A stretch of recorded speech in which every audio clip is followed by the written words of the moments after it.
Kayegbo ni ìròyìn. Ìròyìn Kayegbo, ìròyìn Kayegbo, ìròyìn Kayegbo, ìròyìn Kayegbo, ẹ jẹ́ a jọ gbọ́ ìròyìn. Agodo àsìkò yìí ní gbogbo ibi tí ẹ ti ń gbọ́ mi. Ìròyìn Kayegbo ni mo mú wá sétí gbọ́yìn láti ìkànnì Jígí Alọ́ra.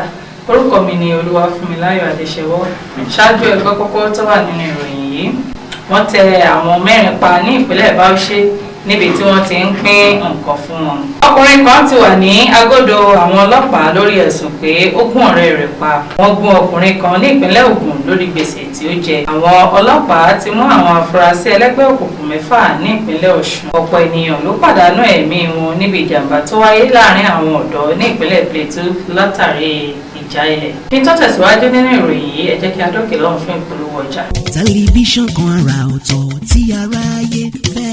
Prison 24 TV láyé sọ. Àtótó arédè pàkó yí bàbá màgánà àǹfààní ńlá ló wọlé tọ̀ wá wáyé o. Àǹfààní láti darapọ̀ mọ́ iléeṣẹ́ amóhùnmáwòrán àti rédíò orí ẹ̀rọ ayélujára kan nílẹ̀ yìí. Prison 24 TV Jígí Alára rédíò tó kalẹ̀ ká sílùú Ìbàdàn. Iléeṣẹ́ tẹlifíṣàn tí wọ́n mọ̀ mọ́ àwọn ètò àtàtà lóríṣiríṣi ni. Àǹfààní ńlá rèé o fún gbogbo ẹni tó ní ẹ̀bùn àti ọgbọ́n àtinúdá láti wá fi ẹ̀bùn tiyín náà hàn. Kẹ́yìn náà lè di ìlúmọ̀ọ́ká gbóhùnsáfẹ́fẹ́. Akọ́ṣẹ́mọṣẹ́ agbóhùnsáfẹ́fẹ́ lédè Yorùbá pọ́nbélé àti Gẹ̀ẹ́sì ni wọ́n ní. Tàbí akọ̀ròyìn àti akàròyìn eré ìdárayá àti bẹ́ẹ̀ bẹ́ẹ̀ lọ lédè Yorùbá àtèdè Gẹ̀ẹ́sì. Ayàwòrán cameraman. Aṣọ àwòrán pọ̀ editor. Onímọ̀ nípa ìwádìí ìtàn documentary researcher. Onímọ̀ nípa ìpolongo ọjà lójú òpó ayélujára. E-marketer àti akọ̀wé secretary. Àǹfààní tún wà fún ẹni tí ò tí ì máa gbóhùnsáfẹ́fẹ́ ya àwòrán so àwòrán pọ̀ àti bẹ́ẹ̀ bẹ́ẹ̀ lọ ṣùgbọ́n tó gbàgbọ́ wípé o lè kọ́ṣẹ́mọṣẹ́ lórí ẹ̀. Àwọn nọ́mbàs wọ̀nyí ni kẹ́ ẹ pè fẹ́kúnrẹ́rẹ́ àlàyé o 0705 058 0241 àti 09039893895. tàbí kẹ́ WhatsApp nìkan sórí +1347 285 7401. lórí Facebook, Instagram àti Twitter ẹ kàn sí @prism24 TV. Wá lo ẹ̀bùn tiẹ̀ náà níbi táyé ó ti gbà ọ́ ní Prism 24 TV Jígí Alára rédíò. A máa retí yín o. Prison 24 TV Jígí Alára rédíò ní gbogbo àwọn tó dá mọ̀ ń gbọ́. Prison 24 TV Jígí Alára rédíò ní gbogbo àwọn tó dá mọ̀ ń sọ. Tẹlifíṣàn kan àrà ọ̀tọ̀ tí aráyé ń fẹ́. Prison 24 TV láyé sọ. Ó ti akájọ tẹ̀ síbi táyé ti tẹ̀ sí ó yá. Prison 24 TV láyé sọ. Ẹ káàbọ̀ padà láti òkè lọ́hùn-ún. Ìròyìn ọ̀hún rèé lẹ́kùnrẹ́rẹ́. Wọ́n tẹ àwọn mẹ́rin pa ní ìpínlẹ̀ Bauchi níbi tí wọ́n ti ń fún wọn ní nǹkan. Kò ní ní ènìyàn mẹ́rin tí wọ́n ní wọ́n pàdánù ẹ̀mí wọn ní ọjọ́ àìkú Sunday níbi ìtọrẹ àánú kan tí iléeṣẹ́ Shafa Holdings Company PLC ṣe ní òpópónà Jos sí Bauchi ní ìpínlẹ̀ Bauchi. Ìròyìn tó jáde ní ìṣẹ̀lẹ̀ náà wáyé ní aago 10 kọjá 20 ìṣẹ́jú tí iléeṣẹ́ náà ń ṣe ètò zakat èyí tí wọ́n máa ń ṣe ní ọdọọdún tí wọ́n tún ń pè ní ìtọrẹ àánú fún àwọn tí wọn kò rọ́wọ́ họrí. Alukoro fún iléeṣẹ́ ọlọ́pàá Ahmed Wakili tó bá àwọn oníròyìn sọ̀rọ̀ sọ pé ènìyàn 5 ni wọ́n tẹ̀ tí dókítà sì ní àwọn 4 ti kú nínú àwọn 5 tí wọ́n gbé wá sí ilé ìwòsàn Abubakar Tafawa Balewa Teaching Hospital Bauchi.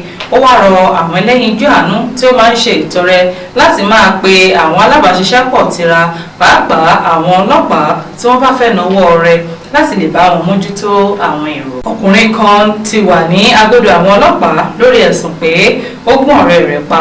Ọkùnrin kan tí wọ́n pè ní Idris Shehu ti wà ní Agodo àwọn ọlọ́pàá báyìí fún ẹ̀sùn pé ó gbẹ̀mí ọ̀rẹ́ rẹ̀ Dogo Alhaji látàrí aáwọ̀ tó wáyé láàrin wọn ní ìjọba ìbílẹ̀ Itu ní ìpínlẹ̀ Akwa Ibom.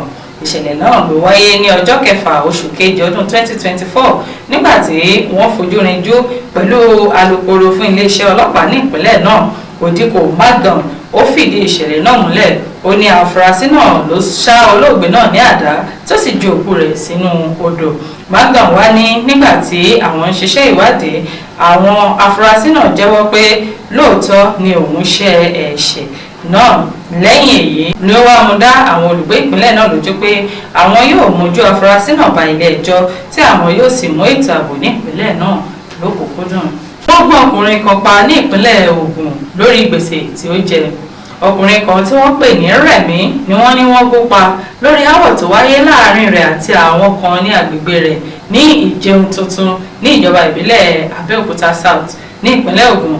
Ìṣẹ̀lẹ̀ náà ní ẹnìkan tí kò dárúkọ rẹ̀ ní ó ṣẹlẹ̀ ní ọjọ́ àbámẹ́ta sátidé lẹ́yìn tí àwọn ènìyàn kan tí wọ́n fura sí bí àwọn tó ń fowó ṣòwò èlé wá fi Rẹ̀mí ṣẹ̀sín ní agbègbè rẹ̀ tí wàhálà sì bẹ̀rẹ̀ sílẹ̀ láàrin Rẹ̀mí àti àwọn mẹ́ta kan Ṣèyí, Ayékẹ́ àti Bàdó tí wọ́n sì gún Rẹ̀mí ní ọrùn lásìkò tí wàhálà náà ń lọ lọ́wọ́. Nígbà tí wọ́n rí i pé ẹ̀mí bọ́ lára Rẹ̀mí ní Ṣèyí àti Ayékẹ́ fẹsẹ̀ fẹ́ kúrò níbi ìṣẹ̀lẹ̀ náà ṣùgbọ́n tí ọwọ́ tẹ Bàdó láti ọwọ́ àwọn ará àdúgbò náà tí wọ́n sì fà lé àwọn agbófinró lọ́wọ́. Ọmọlọ́lá Òdùtọ́lá tó jẹ́ alukoro fún iléeṣẹ́ ọlọ́pàá ní ìpínlẹ̀ náà fi ìdí ìṣẹ̀lẹ̀ ọ̀hún múlẹ̀ tí ó sì ní ìwádìí tí ń lọ lọ́wọ́. Àwọn ọlọ́pàá ti mú àwọn afurasí ẹlẹ́gbẹ́ òkùnkùn mẹ́fà ní ìpínlẹ̀ Ọ̀ṣun. Àwọn afurasí mẹ́fà tí wọ́n jẹ́ ọmọ ẹlẹ́gbẹ́ òkùnkùn ni wọ́n ti mú ní Ìpẹ̀tù Ìjẹ̀ṣà ní ìpínlẹ̀ Ọ̀ṣun. Ìròyìn kan ní wọ́n rí àwọn afurasí yìí ní ọjọ́ Àìkú Sunday ní ibùdókọ̀ tí àwọn olùgbé ní agbègbè náà sì fi tó àwọn ọlọ́pàá létí. Àwọn afurasí náà ló wọkọ̀ tó ń lọ sí ilẹ̀ Lójì láti Ìpẹ̀tù Ìjẹ̀ṣà níbi tí wọn yóò ti wọ èyí tó máa gbé wọn lọ sí ìpínlẹ̀ Delta. Àwọn ọlọ́pàá ya bò wọ́n kí wọ́n tó kúrò ní ibùdókọ̀ náà tí wọ́n sì gba àwọn nǹkan ìjà olóró lóríṣiríṣi lọ́wọ́ wọn. Alukoro fún iléeṣẹ́ ọlọ́pàá ní ìpínlẹ̀ Ọ̀ṣun Yẹ́misí Ọ̀pálọ́lá fìdí ìṣẹ̀lẹ̀ náà múlẹ̀. Ó ní àwọn afurasí náà ló ṣe àpatẹnujẹ́wọ́ pé ọmọ ẹgbẹ́ òkùnkùn ẹyẹ ni àwọn láti ìlú Ìlọrin ní ìpínlẹ̀ Kwara tí àwọn sì ń lọ sí ìpínlẹ̀ Delta fún iṣẹ́ ẹgbẹ́ wọn kan. Ọ̀pọ̀ ènìyàn ló pàdánù ẹ̀mí wọn níbi ìjà tó wáyé láàárín àwọn ọ̀dọ́ ní ìpínlẹ̀ Plateau látàrí ìjà ilẹ̀. Ọ̀pọ̀ ènìyàn ni wọ́n ti pàdánù ẹ̀mí wọn tí wọ́n sì jó ọ̀pọ̀lọpọ̀ ilé ìgbé. Bákan náà látàrí ìjà tó wáyé láàárín àwọn ọ̀dọ́ ní ìjọba ìbílẹ̀ Mikan ní ìpínlẹ̀ Plateau tí wọ́n sì ní àwọn ènìyàn mìíràn farapa.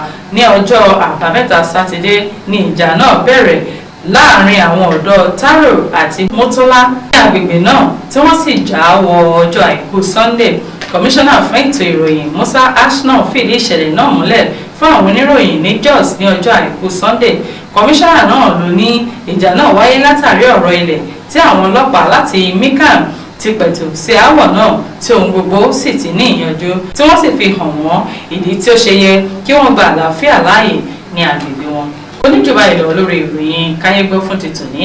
Orúkọ mi lẹ́ẹ̀kan sí òun ni Olúwafúnmiláyọ̀ Bàdéṣẹ́wọ́. Káfíńrè pàdé o. Kayegbo ni